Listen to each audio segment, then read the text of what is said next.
Hello, my name is Adam Ulrich. This is a portfolio project that I did to learn Django and also Bootstrap 4. Here's the README that's available. We use python.env to and Django and Open Weather API and Bing Maps. So in order to run this project, you need to install Django, install .env, you need to provide keys here, and then you need to run the server. Since I've already done the first two things there, we're gonna go ahead and run the server. What this project does is retrieves weather information from various locations. You choose the location, and then it will save the location information into a cookie, and then it provides a second view, which is cards for each one of the locations that you have. So if we click on this, we get a web page. The web page is dynamic. We're going to give it since I live in the Seattle area, we're going to see what it looks like right now. It's clear skies and 70 degrees. How nice. And you can then add this to the weather status page, and then if I go to the weather status page, you can see I have Seattle on there. I'm going to go ahead and add more cities. So I'm going to go Auburn, and I'll add that to the weather status page, and you can see this here. I'd really like to go to Maui, so let's check the weather in Lahaina right now. Oh, it's 80. How nice is that? We're going to add that and go back to my weather status page, and you can see also this is responsive as well. I'm going to remove Seattle from that list, and you can see how I can still do all the right things with this here. So there's the functionality, the code. In order to get a Django project to work, you have to have a project and then an app inside that. And so the app is set up as the weather app inside of this, and the project is the personal portfolio up above. In order to make this work, inside your templates, I have a base HTML. You can see the Bootstrap that's loaded inside here.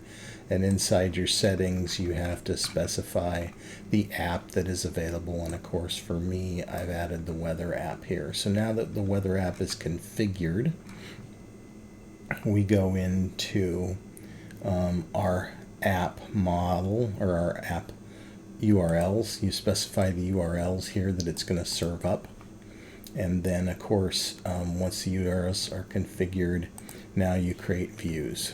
The view has two primary functions, as you can see back in this code here: the city list, the views list, and the views index, which provides the content for city list and city index. Okay, and so if we look at index, it asks for the city that was posted by the HTML, and then it goes and gets the weather data, and then it renders the index based on the weather data that was provided.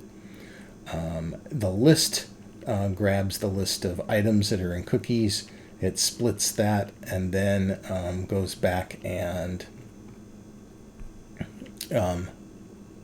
walks each one of the cities, and then generates the weather data for each one, appends it, and then adds it to there. The HTML here, if we look at the index, it uses static inclusion of an additional style sheet beyond what's in the base HTML.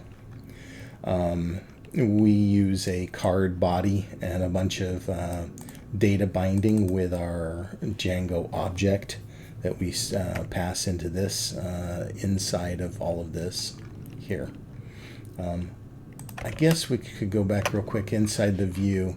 The helper function here for everything that I didn't really cover is it goes out to Open Weather API and grabs the weather data. I also do I figure out what the time zone is, and then based on that, I calculate the current time. If we go back here, you can see Lahaina is 3 hours behind Auburn right now. And so I calculate current time there as well. I also go and grab a map from Bing Maps. Sometimes you might add a city called Kent. Kent. And this will select Kent in not a place you want to go to. I think that's Kent in the UK.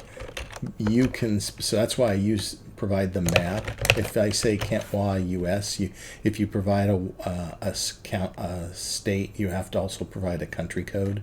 But if I do this, you'll see, oh yeah, that's my city, and so I can add that to the weather status page. And now if I go back here, you can see here's Kent, which is local. Okay, so that's why we provide the map. And there's the weather object that gets generated there. Back to the HTML, we've walked through the index. I make a common footer as well for this, which is just the disclaimer on where the data is coming from, the attribution. And then finally, the city list uses a for to walk each city and generates a unique card there. And again, we use a lot of Bootstrap inside this to make this work. I think that's everything I'd like to cover.